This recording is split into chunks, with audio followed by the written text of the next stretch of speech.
بسم اللہ الرحمن الرحیم۔ السلام علیکم، میں رضوانہ نور اسکالر سائنس کالج سے آپ سے مخاطب ہوں۔ عزیز طلباء طالبات، آج ہم اپنی نصاب کی تیسری نظم جو ہے وہ پڑھیں گے۔ اس سے قبل آپ 2 نظمیں پڑھ چکے ہیں۔ سال اول کے نصاب میں شامل یہ تیسری نظم شہر آشوب کے حوالے سے ہے۔ شہر آشوب آپ کے لیے ایک نئی صنف ہے، اس سے پہلے آپ نے یہ صنف نہیں پڑھی۔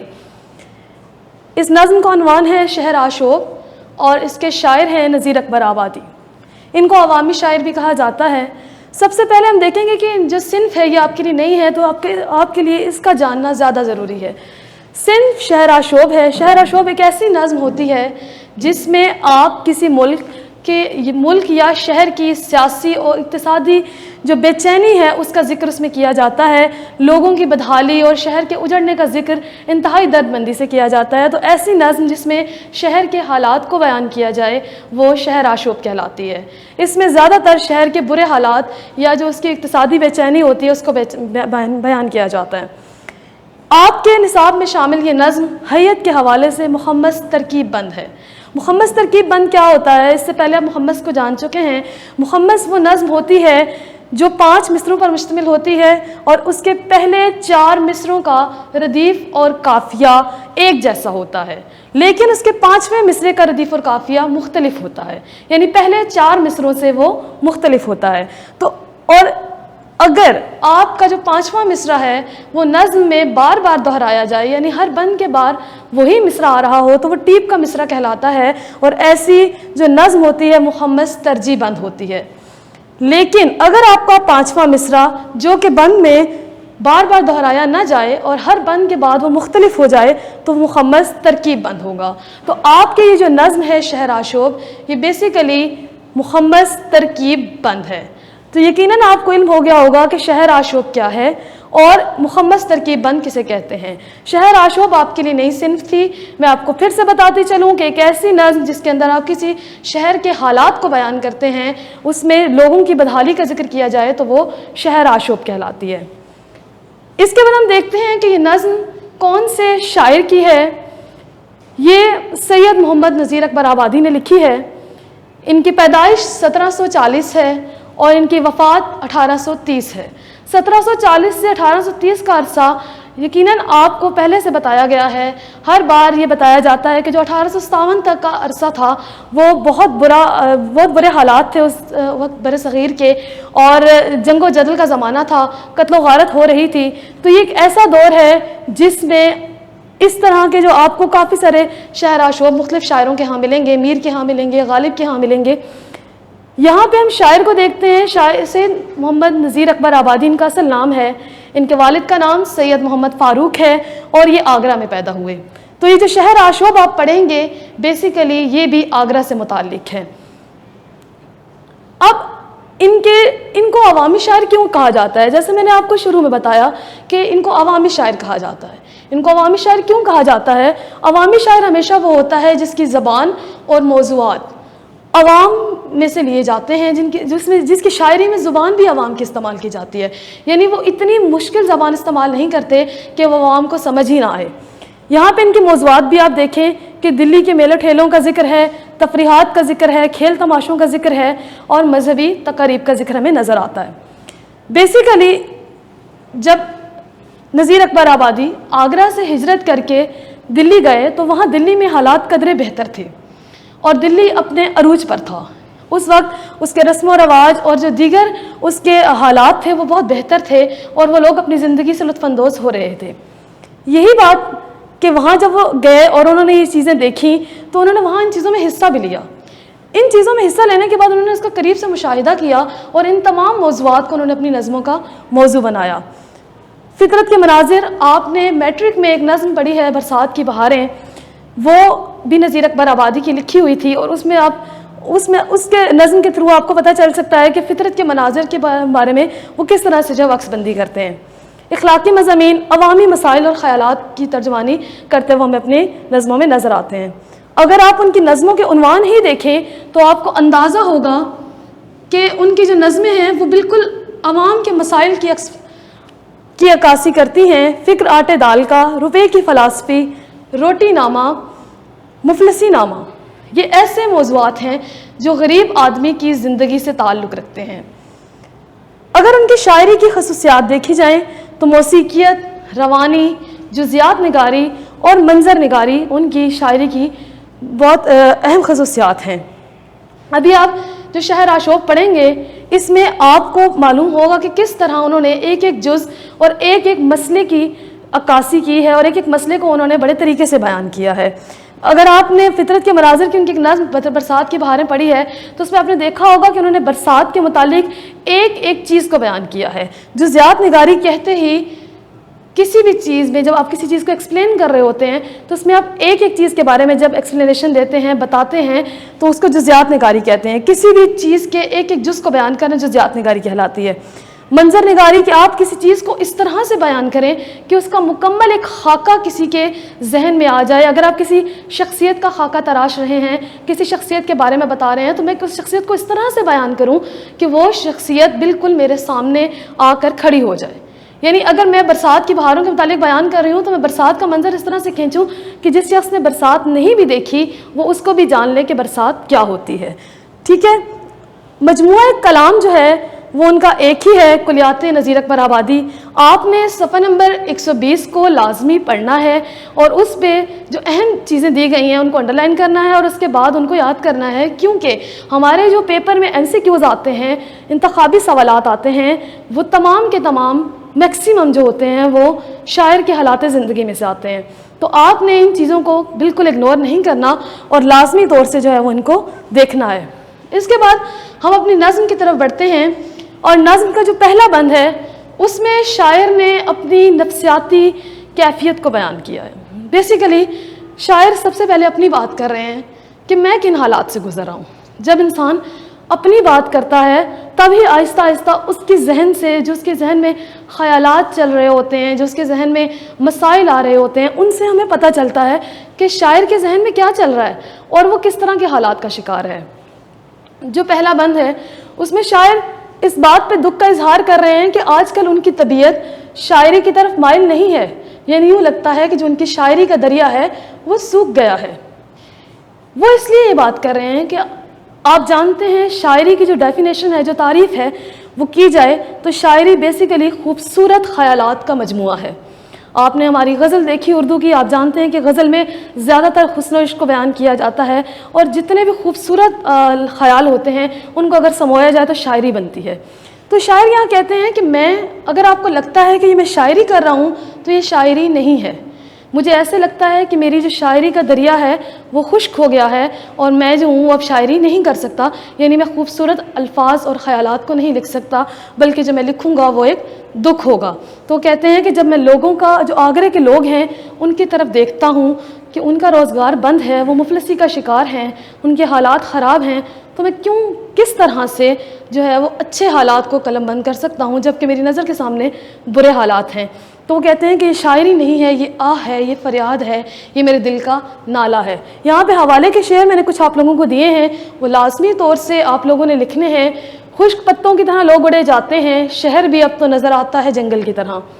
منیر اس ملک پر آسیب کا سایہ ہے یا کیا ہے کہ حرکت تیز تر ہے اور سفر آہستہ آہستہ۔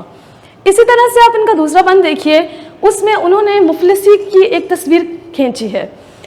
اس بند سے متعلق آپ کا ایک سوال مشق میں بھی شامل ہے، آپ نے اس بند کو مکمل طور سے سمجھنا ہے اور اس کا مرکزی خیال لکھ لینا ہے تاکہ آپ کو سوال کا جواب بھی مل سکے۔ بے روزگاری ہر گھر میں غربت، یعنی بے روزگاری نے ہر گھر میں غربت کو ایسے داخل کر دیا ہے جیسے اگر دریا کا بند ٹوٹ جائے تو پانی ہر گھر میں داخل ہو جاتا ہے۔ یعنی اگر ایک دریا ہے اس کا پانی جو ہے وہ اس کے بند کی وجہ سے رکا رہتا ہے، لیکن جب سیلاب آتا ہے تو وہ انتہائی تیزی کے ساتھ بہتا ہوا لوگوں کے گھروں میں داخل ہو جاتا ہے اور اس کو کوئی طاقت روک نہیں سکتی۔ یہاں بھی وہ یہی بات کر رہے ہیں کہ جس طرح سے پانی گھروں میں داخل ہو جاتا ہے اس طرح سے مفلسی کے اثرات بھی لوگوں کے گھروں میں داخل ہو چکے ہیں۔ یعنی آپ یہ سمجھیے کہ مفلسی جو ہے وہ انسان کے لیے بڑے مسائل لے کر آتی ہے۔ جب انسان غریب ہوتا ہے اور اس کو کھانے کی ضرورت ہوتی ہے، روٹی کی ضرورت ہوتی ہے، تو وہ لازمی طور سے کسی کے آگے ہاتھ پھیلاتا ہے۔ اگر وہ ہاتھ نہیں پھیلاتا تو وہ ڈاکہ ڈالتا ہے، ڈاکہ ڈالے گا، چوری کرے گا، اس سے معاشرے میں مزید جرائم بھی پھیلیں گے۔ تو شاعر یہ کہہ رہے ہیں کہ مفلسی نے ہر گھر میں ڈیرے ڈال لیے ہیں اور وہ کہتے ہیں کہ اتنی مفلسی ہے کہ اگر کسی کی چھت ٹوٹ گئی ہے تو اس کے پاس اتنے وسائل نہیں ہیں کہ وہ اپنا چھت تعمیر کر سکے اور اگر اس کی مرمت کر سکے. اس کے در و دیوار پہ مفلسی چھائی ہوئی ہے, اس کے گھر میں مفلسی چھائی ہوئی ہے. رسول اللہ صلی اللہ علیہ وسلم نے مفلسی سے پناہ مانگی ہے, اس لیے کہ مفلسی بہت سی برائیوں کی جڑ ہے. تو غربت جو ہے وہ انسان کو بہت سی برائیوں کی طرف لے جاتی ہے. شاعر جو ہیں وہ اس چیز کے بارے میں کہہ رہے ہیں کہ یہ جو مفلسی ہے یہ ہر گھر میں داخل ہو چکی ہے اور نہ جانے یہ کس کس چیز کو اپنے ساتھ لے کر آئے گی. نہ دشمنوں کو سکون ہے نہ مہرباں آباد, کیا قسمت نے ہمیں کہاں لا کر آباد. تو آپ نے حوالے کے اشعار ضرور لکھنے ہیں, اس لیے کہ ہماری کوئی بھی تشریح تب تک مکمل نہیں ہوتی جب تک آپ اس میں حوالے کے اشعار احادیث یا اقوال کو کوٹ نہیں کرتے. اسی طرح سے آپ تیسرا بند دیکھیے. اس تیسرے بند میں شاعر نے ایک ایسا نقشہ کھینچا ہے کہ میں نے آپ کو جیسے بتایا کہ وہ ان کے ہاں جزیات نگاری پائی جاتی ہے, تو وہ شہر آشوب میں اس مفلسی کا, اس بدحالی کا ایک ایک جز بیان کر رہے ہیں. اب تیسرے شعر میں آپ دیکھیے کہ وہ ہمیں بتا رہے ہیں کہ جو صرافہ کا کام کرنے والے, یہ سونے کا کام کرنے والے لوگ ہیں, جو ہمارے امیر لوگ ہیں, وہ تمام لوگ بھی خوشحال تھے کسی زمانے میں. لیکن اب مفلسی اس قدر آ گئی ہے کہ وہ لوگ بھی ادھار پہ چیزیں لے کر جاتے ہیں اور نہ جانے, اور جو غریب آدمی ہے وہ کب تک ادھار پہ گزارا کرے گا. یعنی ایک امیر آدمی تو چلے ادھار لیتا ہے, امید ہوتی ہے کہ واپس کرے گا, لیکن غریب آدمی کب تک ادھار لے سکتا ہے اور کوئی اس کو کب تک ادھار دے گا. تو کہہ رہے ہیں کہ جب امیر لوگوں کا یہ حال ہے کہ جو پہلے نقد رقم ادا کرتے تھے اب وہ ادھار لے کر کھاتے ہیں, تو غریب آدمی کی زندگی کس قدر مشکل ہوگی. اور اس کے بعد وہ یہ کہتے ہیں, انہوں نے یہاں پہ تشبیہ استعمال کی ہے, مثال دے کے بیان کرتے ہیں کہ جس طرح جیل میں قیدیوں کو بٹھا دیا جاتا ہے لائن میں اور ان کی حاضری لگائی جاتی ہے, تو ایسے محسوس ہوتا ہے جیسے دکاندار بازار میں قیدیوں کی طرح بیٹھے ہیں. تو یہاں پہ بھی وہ یہی بات کر رہے ہیں کہ بازار بالکل جو ہے وہ بے رونق ہو چکے ہیں, ویران ہو چکے ہیں. وہاں پہ کوئی بھی شخص جو ہے وہ کاروبار کے لیے نہیں جاتا, اور اگر کوئی جاتا بھی ہے تو وہ اس طرح بیٹھا ہے جیسے وہ قیدی ہو اور اپنی زندگی کے آخری دن جو ہے وہ گن رہا ہو. تو یہ یہاں پہ ایک نقشہ جو انہوں نے اس طرح کا کھینچا ہے. آشوب روزگار ستائے تو کیا کریں, ہم دل جلوں کو اور جلائے تو کیا کریں. ظالم تھے غیر, غیر تھے غیروں کا ذکر کیا, اپنے ہی گھر میں چین نہ آئے تو کیا کریں. چلی ہے شہر میں کیسی ہوا اداسی کی, ہر کسی نے اوڑھ لی ہے ردا اداسی کی. تو یہ آپ کے جو میں نے تیسرا بند آپ کو بتایا, اس میں بیسیکلی وہ مشکل جو ہے وہ ان لوگوں کی بات کر رہے ہیں جو لوگ امیر تھے لیکن اب وہ غریب ہو چکے ہیں. جی تو بچوں ہم اس کا بند نمبر 4 دیکھتے ہیں. اس میں شاعر نے ان لوگوں کی بات کی ہے جو محنت کرتے ہیں لیکن ان کو اس کا بھی صلہ نہیں ملتا. یعنی یہاں شاعر شہر کے حالات بیان کر رہے ہیں اور کہہ رہے ہیں کہ میرے شہر میں آج کل محنت کرنے والوں کو کچھ نہیں ملتا, تو وہ لوگ جو بے روزگار ہیں, جن کے پاس روزی کا کوئی ذریعہ باقی نہیں رہا, تو ان کا گزارا کس طرح ہوگا اور وہ کب تک ادھار پہ گزارا کرتے رہیں گے. یعنی اس قدر شہر کے حالات خراب ہیں کہ انہوں نے کاروبار بالکل بند کر دیے ہیں اور اب جو ہے وہ کوئی بھی بندہ جو ہے جس کے پاس کام کرنے کے لیے تھا, اب وہ کام بھی اس کے پاس نہیں رہا. چاہے کتنا ہی ہنر مند ہے تب بھی وہ کام نہیں کر سکتا, کیونکہ کوئی شخص اس کو خرید ہی نہیں سکتا جو اس کی بنائی ہوئی چیز ہے. ٹھیک ہے, تو یہاں پہ وہ یہ کہہ رہے ہیں کہ آپ یوں اندازہ لگائیے کہ جو کاروبار ہے وہ معاشرے میں لین دین سے پھیلتا ہے, کہ جب تک آپ جو ہیں وہ کسی کے ساتھ کام کرتے ہیں تو آپ کا کاروبار جو ہے وہ پھیلتا رہتا ہے. آپ ایک چیز خریدتے ہیں تو دوسرا بھی آپ کی چیز خریدتا ہے. لیکن جب کسی کے پاس پیسہ ہی نہیں ہے, دولت ہی نہیں ہے, وہ کچھ نہیں خریدے گا, تو آپ کا کاروبار کس طرح سے چل سکتا ہے. تو یہاں پہ وہ کہہ رہے ہیں کہ میں کس بات کا رونا رہوں. جب میں اپنا رونا کسی کے سامنے جا کے روتا ہوں اور اس کو بتاتا ہوں کہ میرے حالات ایسے ہیں, تو وہ آگے سے اپنے حالات مجھے بیان کرنا شروع کر دیتا ہے. تو وہ کہتے ہیں کہ جو کاروبار کا نہ ہونا ہے وہ اس قدر بڑی اذیت ہے کہ میں دعا کرتا ہوں کہ کبھی میرے دشمن کا کاروبار بھی بند نہ ہو. اسی طرح سے آپ شعر نمبر 5 دیکھیے گا کہ حالات اس قدر خراب ہیں. ہم مسلمانوں کی ایک عادت ہے, مسلمانوں کی کیا آپ کہیں کہ تمام وہ لوگ جو پیسے والے ہوتے ہیں اور جن کے پاس اللہ تعالیٰ نے دل دیا ہوتا ہے, وہ اپنی دولت غریبوں میں خرچ کرتے ہیں. اور یہی وجہ ہوتی ہے کہ جو شہر کے بھکاری ہوتے ہیں, غریب لوگ ہوتے ہیں, وہ عمرہ کے رحم و کرم پہ ہوتے ہیں اور ان کی وجہ سے ان کی زندگی کی گاڑی بھی جو ہے وہ چل رہی ہوتی ہے. لیکن وہ کہتے ہیں کہ میرے شہر کے بھکاری بھی آج کل تباہ حال ہو چکے ہیں کہ وہ جب بھی کسی گھر پہ سوال کرنے جاتے ہیں، اپنا دستے سوال دراز کرتے ہیں، تو ان کو آگے سے کچھ نہیں ملتا، بلکہ وہ لوگ شرم کے مارے جو دینا چاہتے ہیں وہ ان کو یہ کہہ دیتے ہیں کہ کل آ جائیے گا، آج ہمارے پاس کچھ نہیں ہے۔ تو وہ کہتے ہیں کہ کسی بھی گھر میں وہ چلے جائیں، وہاں جا کے صدا لگاتے ہیں تو وہاں سے صدا یہ آتی ہے، پھر مانگو۔ آپ کی جو ایکسرسائز ہے، جو مشق ہے اس نظم کی، اس میں ایک سوال موجود ہے کہ پھر مانگو سے کیا مراد ہے۔ تو یہ جو آپ کا بند نمبر 5 ہے، اس میں یہ لفظ پھر مانگو جو ہے وہ استعمال کیا گیا ہے۔ اس کا مطلب ہے کہ دوبارہ مانگنے آ جانا، تم دوبارہ سوال کرنے آ جانا، ابھی ہمارے پاس کچھ نہیں ہے۔ تو کہتے ہیں کہ جب ان کو بار بار یہی جواب ملتا ہے تو پھر وہ بھی شرم کے مارے سوال نہیں کرتے، وہ اپنے لب سیے بیٹھے رہتے ہیں اور وہ کہتے ہیں کہ پھرتے ہیں میر خار کوئی پوچھتا نہیں۔ یعنی حالات اتنے خراب ہو چکے ہیں کہ ہر امیر، غریب تو غریب تھے، اب امیروں کو بھی جو ہے وہ اپنی روزی روٹی کی فکر جو ہے وہ ہونے لگی ہے۔ اس کے بعد آپ شعر نمبر 6 دیکھیے، بند نمبر 6 دیکھیے گا۔ اس میں وہ کہتے ہیں کہ کیا چھوٹے کام والے لوگ، کیا جو ہیں وہ پیشہ ور لوگ، یعنی وہ لوگ جو شہر کے مزدور ہیں، وہ لوگ جو اعلیٰ خاندانوں سے تعلق رکھتے ہیں، کاریگر، پرانے زمانے میں کاریگر ہونا ایک بڑا ہنر سمجھا جاتا تھا اور کاریگروں کے خاندانوں کو بڑی عزت دی جاتی تھی۔ جس طرح سے آج ہمارے ہاں تجارت کرنے والوں کو عزت دی جاتی ہے، بزنس مین طبقہ ہوتا ہے، اس طرح سے اس زمانے میں کاریگر لوگ بہت بڑا جو ہے وہ طبقہ ہوتے تھے معاشرے کا۔ وہ کہتے ہیں کہ کاریگر لوگوں کے پاس بھی جو ہے وہ روزی روٹی ختم ہو چکی ہے، ان کے اوپر بھی قحط طاری ہو چکا ہے۔ تو کہتے ہیں کہ یہ تمام لوگ جو پہلے دکان پہ جایا کرتے تھے اور پیسہ کماتے تھے، اب وہ جب جاتے ہیں تو خالی ہاتھ لوٹ آتے ہیں۔ سارا دن وہ کاریگر بیٹھ کے آنے والوں کا انتظار کرتے ہیں کہ کوئی آئے ان کا ہنر خریدے، لیکن اب جو ہے وہ شہر کے حالات اتنے خراب ہیں کہ کوئی شخص کچھ خرید نہیں سکتا۔ تو وہ کہتے ہیں کہ وہ جب شام کو گھر جاتے ہیں تو دکان بند کرتے ہوئے ان کے دل سے ایک آہ نکلتی ہے اور وہ یہ کہتے ہیں کہ ہم لوگ جو ہیں وہ خراب قسمت کے ساتھ دنیا میں آئے ہیں، ہماری تقدیر ہی جو ہے وہ اللہ تعالیٰ نے ایسی بنا رکھی ہے کہ اب جو ہے وہ ہم کچھ بھی کر لیں، چاہے کتنی ہی محنت کیوں نہ کر لیں، ہمیں اس کا صلہ نہیں مل سکتا۔ اس کے بعد اب یہاں پہ اس کے حوالے کے کچھ اشعار لکھے ہیں میں نے، یہ لازمی جو ہے وہ آپ اس میں ایڈ کیجئے گا۔ بے زری فاقہ کشی مفلسی اور بے سامانی، ہم فقیروں کے بھی ہاں کچھ نہیں اور سب کچھ ہے، تقویٰ پہ نہیں موقوف ہے عزت، اس دور پرآشوب کا دستور ہے ایسا۔ یعنی وہ کہتے ہیں کہ اب آپ کی جو عزت ہے وہ تقویٰ پہ موقوف نہیں رہی، بلکہ اس کو دولت چاہیے ہوتی ہے۔ تو اس جو ہمارا جو دور چل رہا ہے وہ اتنا بدحالی کا دور ہے کہ اب جو ہے وہ آپ جتنے مرضی پرہیزگار بن جائیں، آپ کی عزت کوئی نہیں کرے گا۔ یہاں پہ دیکھیے گا کہ بند نمبر 7 میں وہ کیا کہتے ہیں کہ میرا شہر جو ہے وہ اس قدر بدحال ہو چکا ہے، اتنے اس کے برے حالات ہیں کہ کوئی ایسا دل آپ کو نہیں ملے گا جس کے اندر سکون ہو۔ سکون تب ہوتا ہے جب شہر کے حالات اچھے ہوں اور ہر طرف خوشحالی ہو، لیکن حالات اتنے خراب ہیں کہ دلوں کو سکون نہیں ہے۔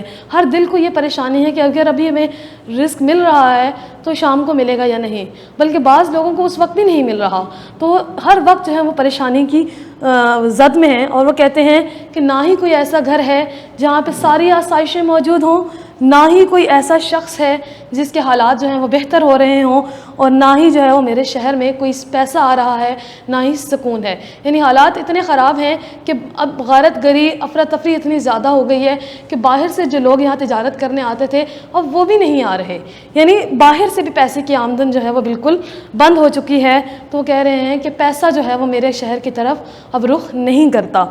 چھانتے ہیں شہر ہی کی خاک برسوں سے حنیف، کون لے صحرا کا نام اور کون ویرانے کا۔ یعنی وہ کہتے ہیں کہ شہر اس قدر ویران ہو چکا ہے کہ اب وہی صحرا اور وہی جو ہے وہ ویرانہ لگتا ہے، ہمیں تو صحرا کا نام تک بھول گیا ہے، ہمیں یوں لگتا ہے کہ ہم شہر میں نہیں کسی ویرانے میں رہتے ہیں۔ یہ میر کا شعر ہے، اس کو فلک نے لوٹ کے برباد کر دیا، ہم رہنے والے ہیں اسی اجڑے دیار کے۔ آپ کے پاس مشق میں ایک سوال دیا گیا ہے جس میں آپ نے کچھ شعر آشوب کے جو ہیں وہ اشعار لکھنے ہیں، تو آپ یہ میر کا شعر اس میں ایڈ کر سکتے ہیں۔ اس کے بعد بند نمبر 8 دیکھیے، اس میں شاعر نے آخر پہ آ کے نظم کے اپنے ملک کے لیے، اپنے شہر کے لیے دعا کی ہے، اور وہ کہتے ہیں کہ میں چاہتا ہوں میرے جو شہر ہے اس کے حالات بہتر ہو جائیں، اللہ تعالیٰ کی کرم کی جو نگاہ ہے وہ میرے شہر پہ ہو اور میرے شہر کے لوگ بھی جو اچھا کھانے اور پہننے اور اوڑھنے لگیں، اور وہ چاہتے ہیں کہ جو ان کے کاروبار بند ہو چکے ہیں، جو وہ بدحال ہو چکے ہیں، تو ان کی جو خوشحالی ہے وہ دوبارہ سے آئے، ان کے کاروبار دوبارہ سے شروع ہو جائیں اور ان کی جو خوشحالی ہے ان کے دروازوں پر دستک دے۔ یعنی خدا کرے میری عرض پاک پر اترے وہ فصل گل جسے اندیشہ زوال نہ ہو۔ یعنی وہ کہتے ہیں کہ میں چاہتا ہوں کہ اس طرح سے خوشحالی آئے کہ دوبارہ جو ہے وہ میرا جو شہر ہے وہ برے حالات نہ دیکھے۔ جہاں ہم رہتے ہیں وہ ہمارا وطن ہوتا ہے، اور وطن سے بیسیکلی انسان کی محبت اتنی زیادہ ہے، جتنی وہ محبت اپنی ماں سے کرتا ہے انسان اتنی ہی محبت اپنی مٹی اپنی دھرتی سے کرتا ہے۔ تو ظاہر ہے شاعر جو ہوتے ہیں بیسیکلی شاعر جو ہے وہ معاشرے کا حساس طبقہ ہوتا ہے، اور وہ اتنے سینسٹیو اتنے حساس ہیں کہ وہ جب اپنے شہر کے لوگوں کو اس حال میں دیکھتے ہیں تو ان کا دل دکھتا ہے، اور آخر میں جو ہے ان کے دل سے بے ساختہ جو ہے وہ دعا نکلتی ہے، اور وہ اللہ تعالیٰ کے آگے دست سوال دراز کرنے پر مجبور ہو جاتے ہیں۔ اب اس جو نظم ہے اس کی آخر میں مشق دی گئی ہے۔ مشق کے بہت سے سوالات میں نے آپ کو لیکچر کے دوران سمجھا دیے اور بتا دیے ہیں۔ اس نظم کا مرکزی خیال اپنے الفاظ میں آپ نے لکھنا ہے۔ مرکزی خیال جب آپ پوری مکمل نظم کو جو ہے وہ سمجھیں گے، پڑھیں گے، لکھیں گے تو آپ اس میں سے مرکزی خیال 3 لائنوں میں نکال سکتے ہیں۔ پھر اس نظم میں کن کن پیشوں کا ذکر کیا گیا ان کی وضاحت کریں۔ آپ نے جو بند نمبر 3 دیکھا ہے اس میں نے آپ کو مختلف پیشوں کے نام بتائے ہیں۔ بند نمبر 3 کے اندر جو ہے وہ پیشوں کے نام موجود ہیں، آپ نے اسی میں سے انڈر لائن کر کے ان کا جو ہے ان پیشوں کے نام لکھ لینے اور ان کی وضاحت کرنی ہے کہ وہ کون کون سے پیشے ہیں۔ اس کے علاوہ ابھی ہم نے دیکھا یہ جو بند نمبر ہمارے پاس تھا 6، اس میں دیکھیں سفید پوش لوگ، اعلیٰ خاندان سے تعلق رکھنے والے کاریگر، بیسیکلی یہ بھی پیشوں میں آتے ہیں، تو آپ نے ان کو بھی مینشن لازمی کرنا ہے۔ اس کے بعد شہر آشوب کی تعریف کریں اور کسی اور شاعر کے شہر آشوب کے چند اشعار لکھیے۔ میں نے آپ کو لیکچر کے شروع میں صنف کی تعریف بتاتے ہوئے شہر آشوب کی تعریف بتائی تھی، تو آپ وہی تعریف جہاں مینشن کریں گے، اور اس کے بعد آپ جو ہیں وہ ایک میر کا شعر لکھ سکتے ہیں شہر آشوب کے جو اشعار ہیں ان میں، اور 2 جو ہیں وہ آپ نے خود سے ڈھونڈ کر لکھنے ہیں۔ اس کے بعد میں نے آپ کو ابھی بند نمبر 5 میں پھر مانگو کی تعریف بتائی کہ پھر مانگو کیا ہے۔ آپ کے سوال میں پوچھا گیا ہے کہ پھر مانگو کی وضاحت کریں، تو آپ بند نمبر 5 میں جو پھر مانگو ہے اس کی وضاحت کریں گے اور بتائیں گے کہ پھر مانگو کا مطلب ہے دوبارہ آ جانا، بار بار جو ہے وہ اس کو لوٹا دیتے ہیں اور کہتے ہیں کہ پھر مانگنے کے لیے آ جانا، ابھی ہمارے پاس کچھ نہیں ہے۔ اس کے بعد آپ کا ایک شعر ہے، سوال نمبر 5 ہے، شاعر نے گھر کی مفلسی کا کیا نقشہ کھینچا ہے؟ تو مفلسی کا جو نقشہ ہے وہ میں نے آپ کو بند نمبر 2 میں بتایا تھا کہ کس طرح سے مفلسی جو ہے وہ دریا کے بند کی طرح، بند جب ٹوٹتا ہے تو دریا کا پانی گھروں میں آ جاتا ہے، تو مفلسی بھی جو ہے وہ ہر گھر پہ چھا رہی ہے۔ اسی طرح سے ایک اور سوال ہے، سوال نمبر 6۔ سوال نمبر 6 بہت اہم سوال ہے۔ گرامر کے تمام جو سوال ہیں وہ لازمی کیجئے، کیونکہ گرامر کا سوال پیپر میں لازمی آتا ہے، تو گرامر کے اوپر جو ہے وہ آپ نے زیادہ فوکس کرنا ہے۔ یہاں پہ تشبیہ کی ڈیفینیشن پوچھی گئی ہے اور کہا گیا ہے کہ تشبیہ کی کچھ مثالیں دینی ہیں آپ نے۔ تشبیہ جو ہے وہ آپ میٹرک سے پڑھتے آ رہے ہیں، آپ کو تشبیہ کی ڈیفینیشن کئی بار کروائی گئی ہے۔ اس کا جو لغوی معنی ہوتا ہے وہ کسی شے کو کسی دوسری شے کی مانند قرار دینا ہے، یعنی آپ کسی ایک چیز کو کسی دوسری چیز کی طرح قرار دیتے ہیں۔ اصطلاحی معنی کیا ہوتے ہیں؟ اصطلاح میں کسی ایک چیز کو کسی مشترک خوبی کی وجہ سے، یعنی 2 چیزوں میں کوئی ایک خوبی ایسی ہے جو دونوں میں مشترک ہے، دونوں میں کامن ہے، تو وہ آپ نے جو ہے دوسری چیز کی مانند اس کو قرار دیتے ہیں، تو وہ تشبیہ کہلاتی ہے۔ کسی ایک چیز کو کسی مشترک خوبی کی وجہ سے دوسری چیز کی مانند قرار دینا تشبیہ کہلاتا ہے۔ یعنی جس طرح ہم کہتے ہیں کہ وہ چاند کی طرح حسین ہے، تو تشبیہ کی ایک خاص بات یہ ہے کہ اس میں کی طرح مانند کے الفاظ استعمال کیے جاتے ہیں، یعنی آپ کا لفظ تشبیہ موجود ہونا ضروری ہے۔ تو تشبیہ میں جو ہے وہ لفظ تشبیہ جو ہے وہ لازمی موجود ہوتا ہے۔ جیسے ہم کہتے ہیں شیر کی طرح بہادر، اب طرح کی طرح حسین، جو بھی آپ اس کا جو یہ لکھیں گے الفاظ مانند طرح، یہ لفظ تشبیہ ہیں اور یہ حرف تشبیہ کا یہاں موجود ہونا ضروری ہے۔ اچھا، یہ ایک شعر ہے، جو رکے تو کوہے گراں تھے ہم، جو چلے تو جہاں سے گزر گئے، رہ یار ہم نے قدم قدم تجھے یادگار بنا دیا۔ یہ تشبیہ کا ایک جو ہے وہ شعری مثال ہے۔ پیپر میں جب بھی آپ کے پاس تشبیہ کا سوال آئے تو لازمی طور سے اگر آپ کے سوال میں پوچھا گیا ہے کہ شعری مثال دیں تو آپ نے شعری مثال ہی دینی ہے، اور اگر آپ کو کہا جائے کہ نثری مثال دیں تو آپ نے لازم نثری مثال ہی دینی ہے۔ لیکن اگر آپ سے پوچھا جائے کہ تشبیہ کیا ہے، مثالیں دیں، تو کوشش کیجئے کہ ایک مثال آپ کی نثر کی ہو اور ایک مثال آپ کی شعر کی ہو۔ تو امید ہے کہ آپ کو آج کی نظم جو ہے وہ سمجھ آ گئی ہوگی۔ اگلے لیکچر کے ساتھ انشاءاللہ پھر ملیں گے۔ اللہ حافظ۔